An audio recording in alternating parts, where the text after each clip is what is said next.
բան, դրանք իմ համար նույն բանն է։ Կան մասնագետներ, ասում են մոտ ամրեցման տեխնիկա, տամ փողոցն ասում արի հարվեցման տեխնիկա, տամ իրականում դրանք նույն բանն են, կան մարդիկ, ովքեր որ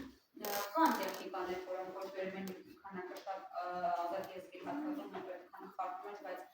մենք չունենք այդքան ժամանակ, ոչ մի լրացուցիչ խարտելու համար, ոչ մի ժամանակ ավել մենք չունենք դրամատել։ Հիմա տեսեք, եթե նյութի մեծ քանակը գտնվի ազատ եզրի հատվածում, այստեղ եղունգները կախվելու են, ներքև նյութի շատ ունելու արդյունքում։ Հետո